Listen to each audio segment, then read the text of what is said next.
এই ছবিখনৰ আৰম্ভণিতে আলবেৰা আৰু তাইৰ মাক এইখন ৰাজ্যৰ আন এখন ৰাজ্যলৈ যোৱা দেখিবলৈ পাওঁ। আলবেৰা বৰ সুখী আছিল কাৰণ সেই ৰাজ্যৰ ৰাজকুমাৰে লিখা কবিতাবোৰ তাইৰ বৰ ভাল লাগিছিল আৰু তাইও তেওঁক বিয়া কৰাৰ সপোন দেখে। অলপ পিছতে তেওঁলোক আন এখন ৰাজ্যত উপনীত হয় আৰু এজন বুঢ়া মানুহ লগ পায় যাক আলবেৰাৰ মাকে বিয়া কৰাব ওলাইছিল। এই মানুহজনৰ এগৰাকী আন কন্যা এগ্নেছো আছিল যি আলবেৰা আৰু তাইৰ ভনীয়েকতকৈ বহুত বেছি ধুনীয়া আছিল। এই বিয়াখনত যেন সকলো সুখী আছিল, কিন্তু এই সুখ বেছি সময়ৰ কাৰণে নাছিল। দুদিন পিছত এগ্নেছৰ দেউতাক হাৰ্ট এটেক হয় আৰু মৃত্যু হয়। তেওঁৰ মৃত্যুৰ খবৰ শুনি বহুতে এগ্নেছৰ ঘৰ পায়গৈ, যিয়ে এগ্নেছৰ দেউতাকৰ পৰা টকা ল'বলগীয়া আছিল। যেতিয়া তেওঁলোকে গম পায় যে তেওঁ আলবেৰাৰ মাকৰ সৈতে বিয়া হৈছিল, তেতিয়া তেওঁলোকে আলবেৰাৰ মাকক ভাবুকি দিয়ে আৰু সোনকালে ধন দাবী কৰে, নহ'লে তেওঁলোকৰ ৰাজপ্ৰসাদৰ দৰে ঘৰটো আৰু সকলো মাটি দখল কৰি ল'ব। সঁচা কথাটো আছিল যে আলবেৰাৰ মাকৰ হাততো টকা নাছিল। তাই গৌৰৱ আৰু প্ৰতিপত্তি বিবেচনা কৰি তাৰ লগত বিয়া হৈছিল, যদিও সিহঁতে গম পোৱা নাছিল যে সিও এজন দুখীয়া আছিল।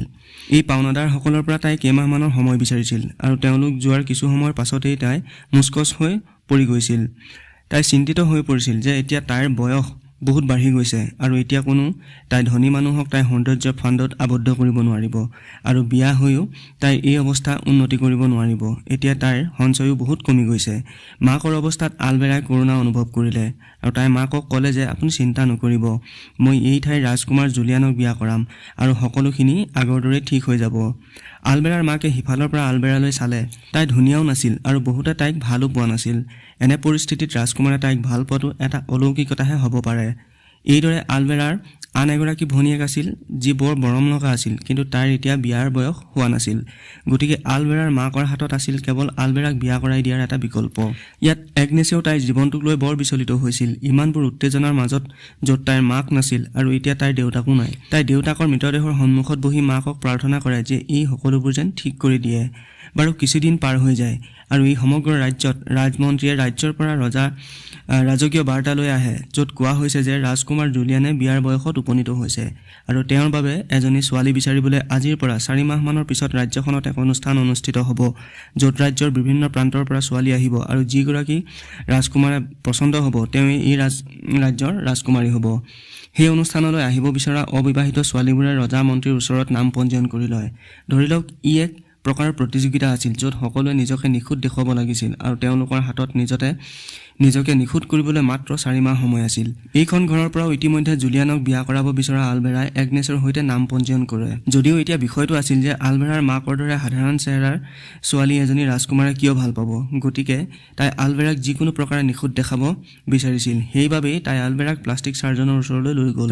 তাইক ধুনীয়া দেখিবলৈ প্লাষ্টিক চাৰ্জাৰী কৰিবলৈ ওলাইছিল আৰু অস্ত্ৰোপচাৰৰ বাবে তাইৰ হাতত বেছি টকা নাছিল। কিন্তু আলবেৰাৰ মাকে অতি নিশ্চিত আছিল যে আলবেৰা জুলিয়ানৰ সৈতে বিয়া হ'ব। সেইবাবে তাই চাৰ্জনক ক'লে যে অনুষ্ঠানৰ ঠিক পিছতেই তাই টকা দি দিব। অস্ত্ৰোপচাৰ বিশেষজ্ঞজনে আলবেৰাৰ মাকক ক'লে যে তেওঁ আলবেৰাৰ চকু, নাক, দাঁতৰ লগতে তাইৰ স্তনৰো অস্ত্ৰোপচাৰ কৰিব। প্ৰথম কথা, অতি বেদনাদায়ক আৰু অদ্ভুত ধৰণেৰে সি আলবেৰাৰ ওপৰত জঁপিয়াই উঠিল আৰু ডাঙৰ সঁজুলি এটাৰে তাইৰ হাড়বোৰ উলিয়াই আনিলে, যিটোৱে আলবেৰাক অপৰিসীম কষ্ট দিছিল। আলবেৰাৰ বিষটো যেন কমি আহিছিলহে, তেতিয়া আকৌ দ্বিতীয়টো অধিৱেশনৰ বাবে আহিছিল, য'ত ডাক্তৰে তাইৰ নাকৰ অস্ত্ৰোপচাৰ কৰিবলৈ ওলাইছিল। মাজৰ পৰা নাকটো কাটি হাড়টো চুটি কৰি কাষৰ পৰাও নাকটো পাতল কৰি নাকত অদ্ভুত লোহাৰ মাস্ক এটা লগাই দিলে, যাতে নাকটো পোন হৈ থাকে আৰু সোনকালে বাঢ়ি আহে। এই গোটেই প্ৰক্ৰিয়াটো চেম্পল ল'বলৈ অত্যন্ত কষ্টদায়ক আছিল, যদিও আলবেৰাই কেৱল ধুনীয়া হ'বলৈহে ইয়াক সহ্য কৰি আছিল। সৌন্দৰ্যৰ লগতে আলবেৰাৰ বাবে ৰাজকীয় প্ৰশিক্ষণো গুৰুত্বপূৰ্ণ আছিল। সেইবাবে তাইক এনে এখন স্কুললৈ লৈ যোৱা হয়, য'ত আচাৰ ব্যৱহাৰ আৰু বল নৃত্য শিকোৱা হয়। এই স্কুলত আমি দেখিবলৈ পাওঁ যে এগ্নেছ ইতিমধ্যে আহিছিলেই।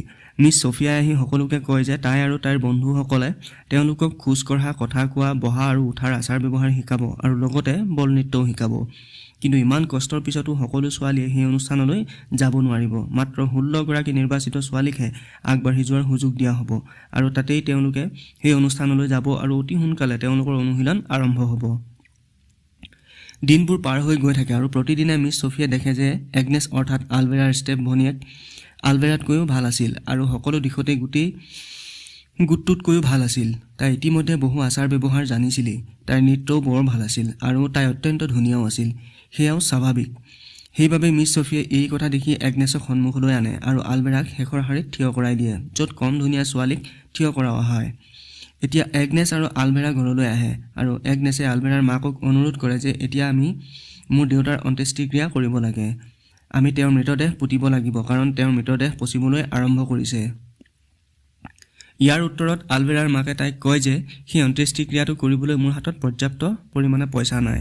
মোৰ বাকী থকা ধন মোৰ ছোৱালীজনীৰ বাবে খৰচ কৰিব বিচাৰোঁ আৰু তোমাৰ দেউতাৰ অন্ত্যেষ্টিক্ৰিয়া আলভেৰা নিৰ্বাচিত হোৱাৰ পিছতহে হ'ব। এই কথা শুনি আলভেৰাই বুজি পায় যে তাইৰ মাকে তাইতকৈ বেছি ভাল পায়। এটা আশা আছে, সেইবাবে তাই অধিক কষ্ট কৰিবলৈ আৰম্ভ কৰে আৰু লাহে লাহে পিছফালৰ লাইনৰ পৰা আগবাঢ়ি আহিবলৈ আৰম্ভ কৰে। অৱশেষত তেওঁলোকৰ 40 দিনীয়া প্ৰশিক্ষণো সম্পূৰ্ণ হৈ উঠে আৰু আজি সেইদিন আহিল যেতিয়া মিছ ছফি আৰু তেওঁৰ বন্ধুৱে অৱশেষত অনুষ্ঠানত অংশগ্ৰহণ কৰিবলৈ নিৰ্বাচিত হোৱা 16 গৰাকী ছোৱালীৰ নাম ঘোষণা কৰিবলগীয়া হ'ল। আলভেৰাই যেতিয়া তালিকাখন দেখে তেতিয়া তাই থতমত খায় যে তালিকাৰ ওপৰত এগ্নেছৰ নাম আৰু তলত আলভেৰাৰ নাম আছিল। কিন্তু আলভেৰা তলত থকাৰ বাবে সকলোৱে আচৰিত হৈছিল, কাৰণ গোটেই সময়খিনি তাইৰ নাকটো বেণ্ডেজ বান্ধি থোৱা আছিল, যিটো তাইৰ সৌন্দৰ্যৰ ওপৰত এটা ডাঙৰ দাগ আছিল। এতিয়া এই 16 গৰাকী ছোৱালীৰ পৰৱৰ্তী প্ৰশিক্ষণ আৰম্ভ হৈছে। এই ছোৱালীবোৰক যেতিয়া পলেন্সে শিকাইছিল তেতিয়া আলভেৰাই এগ্নেছে কৰা ধৰণে ভালকৈ কৰিব পৰা নাছিল, সেইবাবে তাই আলভেৰাক পিছলৈ ঠেলি দিয়ে আৰু ইয়াত আলভেৰাই অনুভৱ কৰে যে মিছ ছফিয়ে তাইৰ লগত অতি অভদ্ৰতা কৰিছে। মিছ ছফিয়ে তাইক কয় যে ইয়াত তোমাক তোমাৰ শক্তিত নহয়, তোমাৰ মাতৃৰ ধনৰ বলতহে বাছনি কৰা হৈছে। তোমাৰ মায়ে তোমাক নিৰ্বাচিত কৰিবলৈ বহু টকা দিছিল। এই কথা শুনি আলভেৰা আৰু দুখী হৈ পৰে, কাৰণ তাইৰ হাতত সেইটো গুণ নাছিল যিটো নেকি আনে ভাল পাব। ঘৰত আলভেৰাৰ মাকে আলভেৰাৰ বাবে ডিজাইনাৰক মাতে যাতে তাইৰ বাবে উত্তম ছুট বনাব পৰা যায়। কিন্তু ইয়াত দেখা যায় যে আলভেৰা বহুত শকত আছিল, কাৰণ তাই বহুত খাদ্য খাইছিল। এতিয়া ডিজাইনাৰজনে আলভেৰাৰ মাকক কয় যে যদি তাই ধুনীয়া কাপোৰ পিন্ধিব লাগে তেন্তে তাই ক্ষীণ হ'ব লাগিব। সেইবাবে আলভেৰাৰ মাকে খাদ্যাভ্যাস আৰম্ভ কৰে আৰু খাদ্যত মাত্ৰ নেমুৰ পানী দিয়ে যাতে তাইৰ ওজন সোনকালে কমি যায়। পিছদিনা আমি দেখিবলৈ পাওঁ যে মিছ ছফিয়ে 16 গৰাকী ছোৱালীক লগ পাইছিল। সিহঁতৰ লগত কথা পাতি তাই সিহঁতৰ অন্তৰ্নিহিত সৌন্দৰ্য জানিব বিচাৰিছিল। ইয়াতো এগ্নেছে প্ৰথম স্থান লাভ কৰে। তাই আহি আলভেৰাক লগ পায় আৰু তাইৰ লগত কথা পাতে। তাইৰ চিন্তাবোৰ শুনি তাইৰ মনত কৰোণা হ'বলৈ ধৰে যে তাইক কেনেকৈ সমাজত ফিট হ'বলৈ ইমান কষ্টৰ মাজেৰে পাৰ হৈ গৈছে। তাই সহনশীল আৰু কঠোৰ পৰিশ্ৰম কৰিছিল আৰু ইয়াত থকাৰ পৰা এই সময়খিনিত সকলোৱে ঠাট্টা মস্কৰা কৰা স্বত্তেও তাই সাহসেৰে থিয় হৈ আছিল আৰু তথাপিও তাই নিৰ্বাচনৰ আশাৰে থিয় হৈ আছিল। ছফিয়ে তাইক কৰোণা কৰে আৰু তাইক সহায় কৰিবলৈ তাইৰ সুস্থ শৰীৰটোক ক্ষীণ কৰি তুলিবলৈ তাইক এটা গোপন বস্তু দিয়ে। এতিয়া ইয়াৰ ভিতৰত কি আছিল আমি গম পাওঁ যেতিয়া আলভেৰাই ভনীয়েকক দেখুৱাই দিয়ে। তাৰ ভিতৰত টেপ বৰ্মৰ কণী এটা আছিল। তাই কয় যে মিছ ছফিয়ে মোক কৈছে যদি মই এইটো খাওঁ তেন্তে এইটো খোৱাৰ পিছত মই যি খাওঁ মোৰ ওজন কম হৈ থাকিব আৰু মই অতি সোনকালে ক্ষীণ হৈ পৰিম, আৰু এবাৰ প্ৰিন্স জুলিয়ানৰ লগত বিয়া হ'লেই মই এই প্ৰতিষেধক খাই মোৰ ভিতৰত টেপ বৰ্মটোক মাৰি পেলাম। এই সকলোবোৰ কথা আলভেৰাক মিছ ছফিয়ে কৈছিল, যদিও আলভেৰাই ইয়াৰ অসুবিধাবোৰ নাজানিছিল, যিবোৰ পিছত দেখা যাব। আলভেৰাৰ ভনীয়েকে ক'ৰবাত নহয় ক'ৰবাত ইয়াৰ অসুবিধাৰ বিষয়ে এটা ধাৰণা কৰিছিল। তাই আলভেৰাক খাবলৈ নিষেধ কৰিছিল, কিন্তু আলভেৰাই নিবিচাৰে যে ৰাজকুমাৰ জুলিয়ানে তাইক কোনো প্ৰকাৰেই নিৰ্বাচন নকৰিব। তাই তাৰ লগত বিয়া হ'ব খুজিছিল, গতিকে তাই এই কণীটো নাভাবি নিচিন্তি খাবলৈ ধৰে। ইফালে ৰাজকুমাৰ জুলিয়ানো বন্ধু বান্ধৱীৰ সৈতে চিকাৰৰ বাবে ইয়ালৈ আহে। তেওঁক দেখি তাই আকৌ এবাৰ ৰাজকুমাৰৰ লগত থকাৰ সপোন দেখিবলৈ আৰম্ভ কৰে। ৰাজকুমাৰ যোৱাৰ পিছত যেতিয়া তেওঁলোক ঘৰলৈ যোৱাৰ পথত আলভেৰাই দেখে যে এগ্নেছ অৰ্থাৎ তাইৰ সতি সন্ততি তেওঁলোকৰ চাকৰৰ লগত আছিল। এই কথা দেখি তাইৰ খং উঠে আৰু গৈ মাকক এই কথা কয়। আলভেৰাৰ মাকে তাইৰ ওপৰত বৰ খং উঠে। এই ভুলৰ বাবে তাইক মাৰপিট কৰি শাস্তি দিয়ে আৰু তাৰ পিছত তাইক নিজৰ ঘৰতে চাকৰ কৰি আৰু তাতোকৈ বেয়া এটা কাম কৰে আৰু লগতে তাইক ঘৰতে আবদ্ধ হৈ থাকিবলৈ কয়। মাকৰ এই সিদ্ধান্তত আলভেৰাই অতি সুখী হৈছিল, কাৰণ তাই জানিছিল যে তাইৰ আটাইতকৈ ডাঙৰ প্ৰতিযোগী তাইৰ ভনীয়েক এগ্নেছ আছিল। আজি তাইও টেপ খাইছিল, গতিকে তাই ক্ষীণ হ'ব লাগিব বুলি চিন্তা কৰা নাছিল।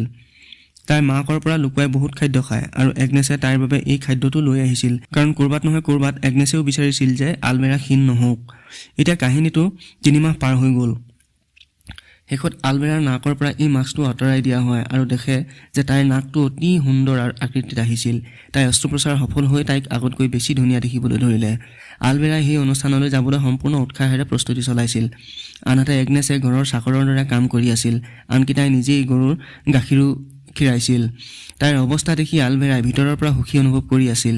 তাৰ পিছত মাকৰ অস্ত্ৰোপচাৰৰ সম্পূৰ্ণ হোৱাৰ পিছত আলভেৰাৰ মাকে তাইক আকৌ প্লাষ্টিক চাৰ্জনৰ ওচৰলৈ লৈ যায় আৰু আলভেৰাই আকৌ এবাৰ এক যন্ত্ৰণাদায়ক প্ৰক্ৰিয়াৰ মাজেৰে পাৰ হয়। ডাক্তৰে সূতা আৰু বেজীৰ সহায়ত তাইৰ চকুত কৃত্ৰিম লেন্স লগায়, যাৰ বাবে তাইৰ চকু দুটা বহুদিন বেণ্ডেজ হৈ থাকে আৰু তাইক অতি কুৎচিত দেখা পোৱা যায়। তাৰ পিছত তাই স্তনৰ অস্ত্ৰোপচাৰো কৰা হয়। ইমান কষ্টদায়ক প্ৰক্ৰিয়াৰ এটাৰ মাজেৰে পাৰ হোৱাৰ পিছত আলভেৰাৰ অৱস্থা বহু বেছি ধৰণৰ বেয়া হৈ যায়। তাই বৰ দুৰ্বল অনুভৱ হৈছিল আৰু প্ৰয়োজনতকৈ বেছি ভোক অনুভৱ কৰিবলৈ ধৰিলে। তাই এগনেছৰ পৰা বহুত খাদ্য বিচাৰে আৰু মাকে নাকচ কৰাৰ পিছতো এগনেছে তাইক খাদ্য দি থাকে। আনহাতে স্কুলত দেখা যায় যে এগনেছ নহাৰ বাবে মিছ ছফি আৰু তাইৰ সংগী অতি বিচলিত, কাৰণ গোটেই গোটটোৰ আগত উপস্থাপন কৰা এগনেছেও আলভেৰাৰ মাকক এগনেছৰ বিষয়ে সোধে। তাৰ পিছত আলভেৰাৰ মাকে তাইক মিছাকৈ কয় যে এগনেছ দেউতাকৰ মৃত্যুৰ বাবে অতি বিচলিত হৈছে আৰু তেওঁ যিকোনো কামতে ধূলি লোৱা বন্ধ কৰি দিছে। সেইবাবেই এতিয়া মিছ ছফিয়ে এগনেছৰ ঠাই আলভেৰাক দিয়ে আৰু ইমানবোৰ অস্ত্ৰোপচাৰৰ পিছত এলভেৰাকো এগনেছৰ দৰেই ধুনীয়া দেখিবলৈ আৰম্ভ কৰিছিল। ৰাতি আমি দেখিবলৈ পাওঁ যে যেতিয়া এগনেছে আলভেৰাৰ বাবে গোপনে খাদ্য আনিছিল তেতিয়া তাই চুলি আঁচুৰিবলৈ আৰম্ভ কৰিলে আৰু দেখিলে যে চুলি আঁচুৰি থাকোঁতে তাইৰ বহুখিনি চুলি সৰি গৈছে। এই কথা দেখি আলভেৰা বৰ বিচলিত হৈ পৰিল। এইটো এই কাৰণেই হৈছিল যে তাই খোৱা টেপৱৰ্মটোৱে তাইক অকল পাতল কৰি ৰখা নহয়, তাইৰ ভিতৰৰ সকলোখিনি পুষ্টিও খাইছিল, যিয়ে চুলিবোৰ ডাঠ আৰু ধুনীয়া দেখাৰ লগতে আমাক ধুনীয়া কৰি তোলাতো সহায় কৰে। এতিয়া আলভেৰাৰ মাকে গম পোৱাৰ লগে লগে আলভেৰা বল ডান্সৰ অপেনিং ডান্সাৰ হৈ পৰিছে, অৰ্থাৎ তাই এগনেছৰ ঠাই লৈছে। তাৰপিছত তাইৰ বাবে অতি ধুনীয়া ড্ৰেছ বনাই দিয়ে, যিটো তাই আগতে বনোৱা ড্ৰেছতকৈও বহুত ভাল আছিল। ইয়াৰ মাজতে এগনেছেও তেওঁলোকৰ ওচৰলৈ আহে, যাৰ লগত নেকি এই সকলো মানুহে একেলগে বহুত বেয়া ব্যৱহাৰ কৰে, কাৰণ এই মানুহবোৰে এগনেছৰ প্ৰতি ঈৰ্ষা কৰিছিল। এগনেছৰ প্ৰাকৃতিক সৌন্দৰ্য আছিল। ডিজাইনাৰজনে যেতিয়া আলভেৰাক ড্ৰেছটো পিন্ধাইছিল তেতিয়া তেওঁ সেইটো গম পাইছিল যে আলভেৰাৰ চুলি সৰিবলৈ ধৰিছে। সেইবাবেই তেওঁ আলভেৰাৰ বাবে এটা উইগও বনাইছে, যাতে তাইৰ কুৎসিততা লুকুৱাই ৰাখিব পাৰি। ইয়াত এগনেছেও সিদ্ধান্ত লৈছিল যে তাই নিশ্চয় বল ডান্সলৈ যাব, গতিকে তাই মাকৰ বল ডান্সৰ গাউনটো উলিয়াই আনে। এই গাউনটো বৰ ধুনীয়া আছিল আৰু দামী আছিল, কাৰণ এটা সময়ত এগনেছৰ মাকেও আগতে ইয়াৰ আটাইতকৈ ধুনীয়া আৰু ধনী ভদ্ৰ মহিলা আছিল। এই গাউনটো দেখাৰ লগে লগে আলভেৰাই ঈৰ্ষা কৰি সম্পূৰ্ণৰূপে ফালি পেলায়। গাউনটো ফাটি যোৱাৰ লগে লগে এগনেছেও সম্পূৰ্ণৰূপে ছিন্ন ভিন্ন হৈ পৰিল। তাই গাউনটো লৈ দেউতাকৰ পচি যোৱা শৰীৰটোৰ ওচৰলৈ গৈ কান্দিবলৈ আৰম্ভ কৰিলে, কাৰণ তাইৰ এই বন্দিত্বৰ পৰা ওলাই অহাৰ আন কোনো উপায় নাছিল। তাইৰ কান্দোন দেখি পোহৰত আবিৰ্ভাৱ হয় তাইৰ প্ৰকৃত মাকৰ আত্মা। মাকে তাইৰ অৱস্থাত কৰোণা কৰি তাইক এযোৰ যাদুকৰী জোতা দিয়ে আৰু কয় যে তাই এইযোৰ পিন্ধি বল ডান্সলৈ যাব লাগে। যদি তাই এইযোৰ পিন্ধে তেতিয়া বাহিৰৰ এটা কুমলীয়া ডালিম আপোনাৰ বাবে চেণ্ডেললৈ পৰিণত হ'ব আৰু আপোনাক লৈ যাব ৰাজপ্ৰসাদলৈ। কিন্তু মনত ৰাখিবা, যেতিয়াই 12 ঘণ্টা বাজে তেতিয়া সকলোখিনি পুনৰ নিজৰ মূল ৰূপলৈ আহিব আৰু তেতিয়া তুমি তাৰ পৰা ওলাই আহিব লাগিব। কাহিনীটোত এটা সৰু পৰিৱৰ্তন আহিল যে এগনেছৰ মাকেও নিজৰ মুখখন লুকুৱাবলৈ চৰ্ত ৰাখিছিল। এই গোটেই কথাখিনিত এগনেছ বৰ সুখী হৈ পৰে আৰু তাৰ পৰা ওলাই গৈ আমি দেখিবলৈ পাওঁ যে দেউতাকৰ মৃতদেহৰ পৰা ওলোৱা পোকবোৰে তাইৰ ড্ৰেছটো ঠিক কৰিবলৈ আৰম্ভ কৰি দিয়ে। অৱশেষত সেই ৰাতিটো আহে আৰু সকলোৱে তাইৰ বাবে অপেক্ষা কৰি আছিল। আলভেৰাই বল ডান্সটো খুলি দিয়ে আৰু ইয়াত উপস্থিত থকা সকলো মানুহ আলভেৰাৰ সৌন্দৰ্যত হেৰাই যায়। এই সকলোবোৰে জনাই নাছিল যে সেই সৌন্দৰ্য এটা কৃত্ৰিম। যেতিয়া ৰাজকুমাৰ জুলিয়ান ইয়ালৈ আহে তেতিয়া তেওঁ আন সকলো ছোৱালীক এৰি আলভেৰাক নিজৰ বল নৃত্যৰ সংগী হিচাপে বাছি লয় আৰু নৃত্য আৰম্ভ হয়। এতিয়া আলভেৰাৰ বাবে ইয়াত উপস্থিত থকা সকলো ধনী মানুহেও আলভেৰাৰ মাকক বহুত গুৰুত্ব দি আছিল। আলভেৰা বৰ সুখী আছিল, সকলো নিখুঁতভাৱে চলি আছিল, কাৰণ তাই ভবাৰ দৰেই সকলো হৈ আছিল। তাই কঠোৰ পৰিশ্ৰমৰ ফল পাইছিল, কিন্তু এই সকলোবোৰ মাত্ৰ কেইমুহূৰ্তৰ বাবেহে হৈছিল, কাৰণ অলপ সময়ৰ ভিতৰতে মাস্ক পিন্ধা আৰু নীলা ৰঙৰ ধুনীয়া গাউন পিন্ধা ছোৱালী এজনী ইয়ালৈ আহে, যাৰ চাৰিওফালে ইমানেই যাদুকৰী পৰিৱেশ আছিল যে পাৰ্টিত উপস্থিত থকা সকলো মানুহ তাইৰ প্ৰতি আকৰ্ষিত হৈ পৰিছিল আৰু ইচ্ছা নকৰাৰ স্বত্বেও পিছতে প্ৰিন্সে আলভেৰাক এৰি সেই ছোৱালীজনীৰ ওচৰলৈ গৈছিল। জুলিয়ানে এতিয়া সেই মুখা পিন্ধা ছোৱালীজনী অৰ্থাৎ এগনেছৰ সৈতে নাচিবলৈ আৰম্ভ কৰে আৰু নাচি থকাৰ সময়তে ৰাজকুমাৰে এগনেছক হেউলীয়া কৰি দিয়ে, যাৰ লগে লগে এগনেছৰ মুখাখন খোল খায় আৰু আলভেৰাই তেওঁক চিনি পায় যে এইজনীয়ে এগনেছ। এগনেছে জানিছিল যে এতিয়া আলভেৰাই তাইৰ বাবে কিছু অসুবিধাৰ সৃষ্টি কৰিব, সেইবাবেই তাই সকলো এৰি ইয়ালৈ গুচি আহিবলৈ ধৰে। তাই ঘৰৰ পৰা দৌৰি ওলাই আহিবলৈ আৰম্ভ কৰে। ৰাজকুমাৰে তাইক ৰখাবলৈ তাইৰ পিছে পিছে দৌৰি যায়, কিন্তু তাই ৰৈ নাথাকে আৰু ঠিক চিণ্ডেলাৰৰ কাহিনীটোৰ দৰেই তাইৰ এযোৰ জোতা চিৰিৰ ওপৰত থাকি যায়। ৰজাই সেই জোতা পাত নিজৰ ৰাজপ্ৰসাদৰ ভিতৰলৈ উভতি আহি ঘোষণা কৰে যে এই জোতাপাত ৰাজ্যৰ সকলো ছোৱালীয়ে পিন্ধিব আৰু যাৰ ভৰিত জোতাপাত ভালদৰে খাপ খাই পৰিব তাই এই ৰাজ্যৰ ৰাজকুমাৰী হ'ব। আলভেৰা খঙতে ঘৰলৈ আহে। তাই জানিছিল যে ছোৱালীজনী এগনেছ আৰু তাইৰ হাততে সেই পাত জোতাও থাকিব, সেইবাবে তাই অহাৰ লগে লগে এগনেছক আক্ৰমণ কৰে, বহু মাৰপিট কৰে আৰু ভৰিৰ পৰা জোতাটো লৈ লয়। এই জোতাপাত তাই ভালদৰে বনাব খুজিছিল, কিন্তু এই জোতাযোৰ পিন্ধাৰ লগে লগে তাই বুজি পায় যে সেই জোতাপাতৰ আকাৰ তাইৰ বাবে বহুত সৰু। তাই বহুত চেষ্টা কৰে, কিন্তু তথাপিও এই জোতাযোৰ তাইৰ ভৰিত খাপ নাখায়। এই জোতাযোৰ তাইৰ বাবে সম্পূৰ্ণৰূপে ফিট হোৱা নাছিল, কাৰণ এই পাত যাদুকৰী জোতা আছিল, যিটো কেৱল এগনেছৰ ভৰিতহে সম্পূৰ্ণৰূপে ফিট খাই পৰিছিল। কিন্তু অজ্ঞানতা আৰু আৱেগত আলভেৰাই এই জোতাযোৰ সম্পূৰ্ণৰূপে ফিট কৰিবলৈ ভৰিখন কাটিবলৈ সিদ্ধান্ত লয় আৰু ইয়াত এটা ডাঙৰ ফুটা কৰে। তাই দাখন লৈ ভৰিখনত জোৰেৰে আঘাত কৰে, যাৰ বাবে তাইৰ সকলো আঙুলি কাটি যায়। তাই বহুত তাই বহুত কষ্ট সহ্য কৰিবলগীয়া হয়, যাৰ বাবে তাইও অজ্ঞান হৈ পৰে। তাইৰ অৱস্থা দেখি তাইৰ মাক আৰু ভনীয়েকে তালৈ আহে আৰু তাইৰ ভনীয়েকে আলভেৰাৰ বাবে অতি দুখী অনুভৱ কৰে যে তাই কেৱল প্ৰিন্সক বিয়া কৰাবলৈ ইমানখিনি কষ্ট সহ্য কৰিছিল, কিমান অসুবিধাৰ সন্মুখীন হৈছিল। তাই অচেতন হৈ থকাৰ সময়ত ভনীয়েকে মাকক ক'লে যে এইবাৰ আলভেৰাই ভুল ভৰিখন কাটিছে, কাৰণ প্ৰিন্সৰ জোতাযোৰ আনখন ভৰিৰ আছিল। এই কথা শুনি আলভেৰাৰ লোভী মাকে অচেতন অৱস্থাতে তাইৰ আনখন ভৰি কাটিবলৈ সিদ্ধান্ত লয় আৰু একেখন দাৰে তাইৰ আনখন ভৰিৰো আঙুলিকেইটা কাটি দিয়ে। এই কথা দেখি আলভেৰাৰ ভনীয়েকে থতমত খাই পৰিল। তাইৰ মাকক বিশ্বাস কৰিব পৰা নাছিল যে তাইৰ মাকে টকাৰ প্ৰতি ইমানেই লোভী হ'ব পাৰে যে তাই টকাৰ বাবে যিকোনো পৰিমাণে যাব পাৰে, আনকি তাইৰ ছোৱালীজনীকো অসুবিধা দিব পাৰে। তাই গম পালে যে তাইৰ মাক পাগল হয়। আলভেৰা এতিয়া বিষত পৰি আছিল। দুদিন পাৰ হৈ যায়, তাইৰ চকু দুটা এটা ঘোষণাৰে ভৰি পৰে।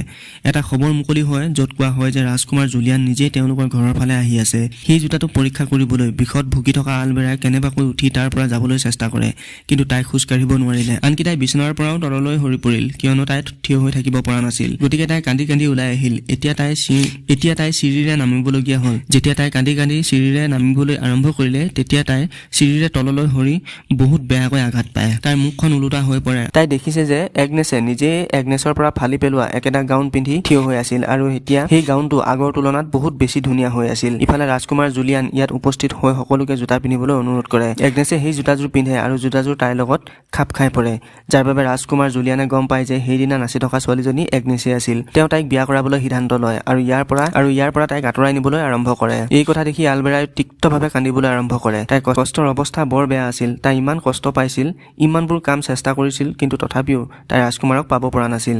তাইৰ অৱস্থাটো দেখি তাইৰ ভনীয়েকজনী তালৈ আহে, যিয়ে তাইৰ বাবে অতি দুখ অনুভৱ কৰিছিল।